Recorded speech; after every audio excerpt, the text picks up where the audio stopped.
historian. At ang pag-uusapan nga natin ano yung pagkakaiba ng mga ginamit na mga alias, ng mga tinuturing nating mga bayani, nung mga sinaunang panahon, at etong mga alias naman ng mga di umano ay recipients ng confidential fund. Yes. Oo. At i-welcome po natin sa Balitapatan ngayong umagang ito si Ginoong John Ray Ramos. Sir John, good morning. Si Peter at Liza dito sa Balitapatan. Hi, sir. Hey, good morning. Isang makasaysayang araw sa Yun. inyo at sa ating mga tagapakinig. Ayan, tama talaga yung ating pag-interview sa inyo dahil December 31 is National Heroes Day nga po, no?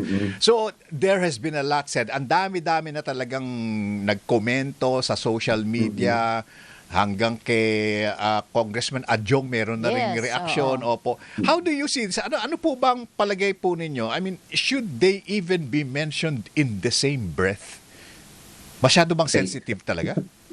Actually, talagang out of context talaga yung pag-mention doon sa impeachment trial nung pagbanggit ng mga code names at mga pen names ng ating mga bayani or mga historical personalities dahil magkaiba yung konteksto or yung dahilan kung bakit sila nagamit in the first place. Ayan, na halimbawa, yung mga inventong pen names na lumitaw doon sa mga acknowledgement receipt ay ano talaga, parang practice naman talaga, yes, sa mga intelligence na intelligence practice na gumamit ka ng pen name pero dapat somewhere sa system na yan ay nandoon nakapaloob yung mga tunay na mga pangalan nila. But yun Yun. nga, in the context of doon sa trial, yung mga lumitaw na resibo na merong mga kaduda-dudang mga pangalan, ibig sabihin nun ay tumanggap sila na, or yung personality na yun or yung pangalan na yun ay tumanggap ng pera for a certain purpose. Pero yun nga, tumanggap ng pera. Okay, pero yung mga pen name na ginamit ng mga bayani natin ay ginamit nila ito to engage doon sa mga aktibidad nila na na halimbawa, yung mga nom de guerre o yung mga code names ng mga katipunero ay ginamit nila ito to conceal their identity habang inoorganisa nila yung or naghahanda sila para sa revolusyon. Yung mga pen names naman na ginamit nila Rizal at nung ibang mga ilustrado nung panahon nila ay ginamit nila para makaiwas doon sa pwedeng balik sa kanila nung mga political na mga messaging nila na sinusulat nila sa halimbawa sa La Solidaridad etc. na nagko-call out ng mga abuso at ng corruption sa gobyerno o sa pamamahala sa Pilipinas nung panahon ng mga Kastila. And yung isang specifically na nabanggit ay si Ninoy Aquino ay Oo. na Marshal Bonifacio ay ginamit niya ito para makabalik ng Pilipinas para yun nga subukan kausapin ang presidente Marcos Sr. noon na kumbaga mag-transition na or mag-work towards sa pagdemokrasya or pagtanggal ng mga sistemang diktadoryal sa Pilipinas nung panahon noon. Ayun po. So talaga magkaiba yung konteksto ng mga pen names sa mga bayani, mga code names sa mga bayani natin compared dun sa mga ah, kaduda-duda mga pangalan doon sa mga acknowledgement receipts na lumitaw sa korte or Opo. sa Senado. Sir John, actually, yung gist ng nabanggit po ninyo ay dagamit din po ni Attorney May Divina Gracia when she was explaining her side nung tinanong po siya Yes. ng isa sa mga senador. Sinabi nga niya, ginagamit yan noon dahil nasa panahon tayo ng gera. We are against the Spanish colonization at that time. Sabi naman po nung senador na yon, bakit wala ba tayo sa gera ngayon? Wala rin ba tayong conflict ngayon? Kaya ginagamit din naman yan kasi meron po tayong conflict ngayon. As a historian, babalik po ako sa question ni Sir Peter kanina. Pwede po ba nating bagayin ito sa same context? Yung nangyayari po ngayon dito sa ating bansa para po sa kaalaman ng ating mga kapamilya. Okay, kasi yun nga, mahirap na gamitin yung kumbaga yung salitang gera and at madali siyang political na retorika. Ibig sabihin ay parang if meron kang kalaban in a political sense, pwede mong tawagin yung pakikipagtunggali na ito na gera. At minsan nawawala dahil sa paggamit na ito, nawawala yung talagang gamit nito na pag sinabi nating giyera ay digmaan talaga o formal na digmaan sa pagitan ng dalawang bansa or ng dalawang ng dalawang grupo ng mga tao. Pero yun nga, medyo hindi pwedeng sabihin na giyera ito laban sa kung sino man yung yung ayun. So kumbaga yung paggamit ng salitang giyera doon sa context ng ano nung nung trial ay kumbaga parang misnomer siya na ginagamit siya sa kung totoo man sa mga intelligence operations laban sa mga potential na may threat sa yun nga, sa internal security natin. Pero out of the question or hindi natin maituturing nga na gera yung kung halimbawa insert yung kung meron mang yun nga, mga recruitment daw sa online or something, hindi siya pwedeng ituring na gera. Ayun, madaling sabihin yung Oo. salitang gera, but hindi naman talaga tayo at in any open conflict right now sa sa ibang mga bansa or yun nga, sa ibang mga grupo within our sa bansa natin. Ayun po. Oh. So, kung ikaw ay magiging talagang neutral dito sa usapin na ito, Sir Jan, ano ha? Pwede namang sabihin talaga na ano bang sinabing masama ni Robin Padilla? Ina-analyze lang naman niya yung kapanahunan ngayon at yung paggamit ng mga alias. Of course, maraming nagsasabi na nagkulang sa sensitivity yung pag-discuss niya. And to add insult to injury, bigla mong ikinonek ngayon na kung meron bang confidential fund si Marshall Bonifacio. medyo kung pelikula yan nagkataon, nagkabuhol-buhol. yun ang title, ano po. So, but let me go to the question. The question is that, hindi ba pwede na pag-usapan talaga itong the raging controversy on the use of these names ng mga piatos, pusa, etc., diba? Na sabihin na natin to get to the roots of that, sino ba talagang nag-imbento niyan? Sino nagsulat niyan? We're talking about the impeachment now, Sir Jan, ano ha? Hindi ba pwedeng i-shortcut na malaman na kung sino talaga nagsulat niyan at sino nag-imbento niyan? Or dadaan pa ba tayo ng mga 5 hearings pa bago tayo dumating doon? No? Oo. Okay, yun nga yung problematic yung paggamit nung mga kumbaga nung binring up yung mga bayani at yung paggamit ng pen name sila.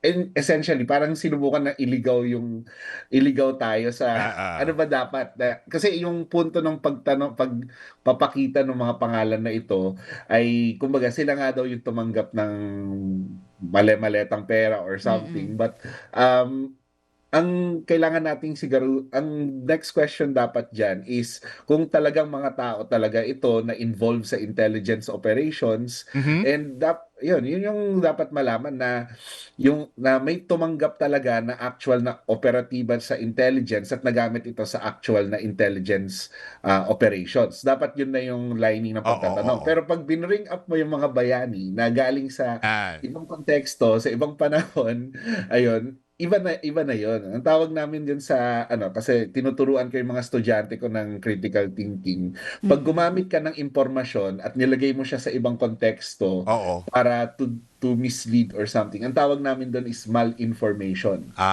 Parang malware, gano'n. Yes, parang gano'n. So parang under siya ng disinformation na pagpapakalat ng maling impormasyon na intentional. Pero pag gumamit ka ng facts, tas ininterpret mo siya na hindi naman talaga dapat para doon yung facts mo, malinformation na po yun. Opo. Sir Jan, dagdag ko lang bago ko ipasa kay Liza, kapag binanggit mo yung Marshall Bonifacio as an alias, in the same breath as yung mga piatos at kung ano-ano pa, parang it lends respectability doon sa mga, alam mo naman na fake itong mga pangalan nito And may I add also na baka nga wala naman talagang taong ganyan, number 1. Number 2, mag-isip ka ng mga pangalan. Ito yung nasa isip ng marami. Mag-isip ka ng mga kahit anong basta, pangalan. lagay mo 100,000. Kahit anong pangalan. Kung ano basta isulat mo. Tapos pirmahan mo na rin. Oo. Liza. Actually may tawag kami diyan sa ano, parang ano 'yan, sa yun nga sa classroom pag Oo. dini-discuss natin yung mga logical fallacy. Tawag namin diyan ay false connection. Kumbaga na Ah. pinagtatabi mo yung isang bagay tapos pinipilit na parang pareho sila ng may kaugnayan nitong dalawang bagay na ito, yung pangalan sa mga piatos at yung pangalan ng mga bayani. Mm-mm. Ganun po. Okay. Opo. Ito po yung takeaway ko, panghuling tanong ko po dito, no? Mm-mm. Gaano po kahalaga ngayon sa panahon na ito na maalam po tayong mga Pilipino sa totoong mga nangyari talaga sa ating pong kasaysayan? Papaano tayo nagbigyan ng demokrasya? Papaano nilaban nila di masalang ang ating pong demokrasya? Kasi po, mapapansin po ninyo nung hearing, when asked kung sino po si Marshal Bonifacio, marami po talaga, and I have to admit, including myself, hindi po namin kilala. Sino si Marshal Bonifacio? Panahon na po ng mga Gen Z, panahon na po na... Ako po, millennial po ako, hindi ko kilala sino si Marshal Bonifacio, mainly because hindi pa po ako pinapanganak nung panahon na yon. And if hindi po alam ng mga kabataan po iyan, madali po tayo mamamanipulate sa malinformation. So ano po ang mensahe po ninyo sa mga bata ngayon, nanonood, nakikinig, mga teachers as well, sa kahalagahan po ng pag-highlight ng kasaysayan po ng ating bansa, sir, as a Okay, historian? Okay, actually magandang, ayun nga, kahit na ito ay isang krisis sa impormasyon, ito ay isang oportunidad para, kumbaga, it's an opportunity para tawagin yung pansin na kailangan nating i-improve yung pag-alam natin, yung kaalaman at yung kung paano natin i-process yung information natin gamit ang kasaysayan. Una sa lahat, na yun nga, ang punto ng pag-aaral at pagtuturo ng kasaysayan ay hindi pag-memorize, but rather yung pag-question kung tama ba yung mga kwento, yung mga naratibo na na-encounter natin. Hindi lang tungkol sa ating nakaraan, kundi kasama na rin dito yung mga naratibo tungkol sa ating kasalukuyan. Tulad ng mga kwento na lumilitaw, mga naratibo na lumilitaw sa impeachment at sa iba pang mga pangyayari. So, ang skill na dapat tinuturo natin sa history ay yung ability na iproseso kung ano ba talaga yung totoo, ano ba yung tama at kung ano yung may saysay or relevant sa talagang topic at hindi tayo ma-divert sa ibang mga bagay-bagay. At pangalawa, kailangan natin tandaan na yung mga bayani natin like sila Rizal, yung mga ilustrado, yung mga Katipunero at maging si Ninoy ay kumbaga ay tumindig sila on the side ng katotohanan at karapatan at ikabubuti ng kanilang mga bayan. At hindi sila, kumbaga, never in their intention talaga naman loko or magnakaw mula sa kabad ng bayan. Pero ang kailangan natin matutunan mula sa mga bayani natin in the past, sa iba't ibang panahon, in relation sa National Heroes Day, is that at the end of the day, ang mga pinaglaban nila ay para sa kinabukasan, ikabubuti ng kanilang bayan at kanilang kababayan by using yung katotohanan as their weapon. So, Yun. yun lang po. Maraming Yeah. salamat. Naku, ganda. Katotohanan as Gusto a ko pa sana weapon. magtanong, I hindi na ako like that. magtatanong. Ang ganda na nung ending. Oo. Extra, please. Ne, joke lang. Extra.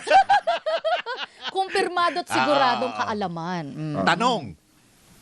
Bakit ang piniling nom de guerre o AKA ni ating bayaning Ninoy Aquino ay Marshal Bonifacio? Oh, I like that question. Ayan. Oo. Sir, baka alam mo. Alam ko yan. Alam mo. Ayan, Okay, sige, okay, sige, sige, game, sige. game, game. Sigit natin.